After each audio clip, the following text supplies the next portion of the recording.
विद्यार्थी मित्रांनो, सह्याद्री ट्युटोरियल्स मध्ये तुमचं स्वागत आहे. या व्हिडिओमध्ये डेफिनेशन्स असणार आहेत, डिस्टिंग्विश असणार आहे, ओके. न्यूमेरिकल साठी लागणारे फॉर्म्युले एक्सप्लेन करणार आहे. परीक्षेत 5 पेपर झालेत ना बोर्डचे, त्याच वेळा 3-3 वेळा यातले क्वेश्चन सेम क्वेश्चन रिपीट झालेले पण आहेत. मग सुरुवात करूया. पहिला जो प्रश्न आहे ना, हा नाही एक्झाम मध्ये कधी आला, पण हा खूप महत्वाचा आहे. रिझन सांगतो बघा.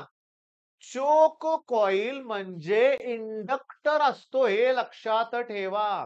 मग त्यासाठी इम्पेडन्सचा फॉर्म्युला येणार अंडर रूट आर स्क्वेअर आणि फक्त एक्सेल स्क्वेअर. मग आर स्क्वेअर एक्सेल म्हणजे ओमेगा एल म्हणजे ओमेगा एल चा स्क्वेअर आला का फॉर्म्युला तयार. बर. कॉस फाय म्हणजे पॉवर फॅक्टर फॉर्म्युला असतो आर अपॉन झेड म्हणजे येणार R square plus omega square L square. MCQ येणार लिहून घ्या. लिहून ठेवा. चोक कॉइलची एमसीक्यू आलेली पण आहे, रिपीट पण होईल. बरं, सगळ्यात महत्वाचं म्हणजे पॉवर फॅक्टर काय असते चोक कॉइल मध्ये ते लिहा. ओके.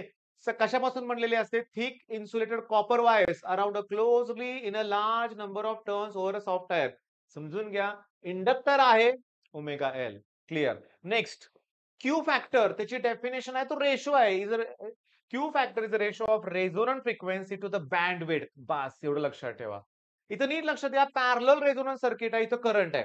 नीट बघा, हा रेझोनन्स पॉइंट आहे. त्याला करंट मिनिमम आहे ना, म्हणजे ऍट रेझोनन्स रेझिस्टन्स जास्त आहे. पॅरलल रेझोनन्सला रेझिस्टन्स वाढतोय, त्यामुळे करंट खूप कमी आहे. म्हणून तर ते रिजेक्टर सर्किट आहे. करंट कमी आहे म्हणून रिजेक्टर सर्किट. हे रेझोनंट फ्रिक्वेन्सीचा फॉर्म्युला आहे. आणि या ठिकाणी पॅरललला करंट इज मिनिमम. मला जरा डाऊट यायला लागलाय, माझा जरा सिक्स सेन्स काय सांगायला लागलाय. Series resonance, parallel resonance. सेरीजला करंट इज मॅक्सिमम, पॅरललला करंट इज मिनिमम. पॅरललला इम्पेडन्स इज मॅक्सिमम, तिकडे इम्पेडन्स मिनिमम असणार आहे. हे डिफरन्स होत नाही बरं का, सेम पॉइंट आहे.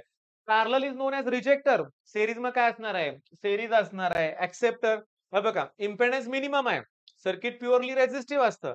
करंटची मॅक्सिमम व्हॅल्यू आहे. अरे करा रे. आणि ग्राफ बघा ना, ग्राफ विचारतील तुम्हाला, हा ग्राफ देतील आणि कशाचा आहे? रेझोनन्सला करंट वाढलाय म्हणजे हे ऍक्सेप्टर सर्किट आहे. रेझिस्टन्स आणि रिएक्टन्स. रेझिस्टन्स हा एसी मध्ये आणि डीसी मध्ये चालतो. रिएक्टन्स फक्त एसी, डीसी ला नाही. रेझिस्टन्स हा आहे ना, फ्रिक्वेन्सीवर डिपेंड नाही आहे, पण इंडक्टिव्ह रिएक्टन्स दोन्ही फॉर्म्युला बघा फ्रिक्वेन्सीवर डिपेंड आहे. Current oppose by resistor is in phase with voltage. इथं फेज डिफरन्स असतो. इंडक्टरला ईएमएफ लीड करतो आणि कॅपॅसिटरला ईएमएफ लॅग करतो. इंडक्टरनं जो रेझिस्टन्स ऑफर केला त्याला इंडक्टिव्ह रिएक्टन्स म्हणायचं. Resistance offered by inductor, resistance offered by capacitor capacitive reactance. आणि इम्पेडन्स म्हणजे टोटल रेझिस्टन्स, इंडक्टर, कॅपॅसिटर आणि एलसीआर. त्याचा इम्पेडन्स म्हणजे total resistance offered by LCR series और parallel circuit is known as impedance. Okay. मग या 3 definition सारख्या परीक्षेत आले. हा डिफरन्स येऊ शकतो. सेरीज, पॅरलल रेझोनन्स सुद्धा येऊ शकतं, काढू शकतो तुम्ही. फेजर म्हणजे काय? अ रोटेटिंग वेक्टर म्हणजे ईएमएफ दाखवेल, करंट दाखवेल, that represent a quantity varying sinusoidally with the time is called phasor. आणि the diagram representing it called phasor diagram. आलेलं आहे परीक्षेत, रिपीट होऊ शकतं. मी तुम्हाला सांगतो, लक्षात घ्या. आता एवढे प्रश्न करायला वेळ किती लागेल? लागेल वेळ, पण पटकन होईल ना. मग करा लवकर. All the best.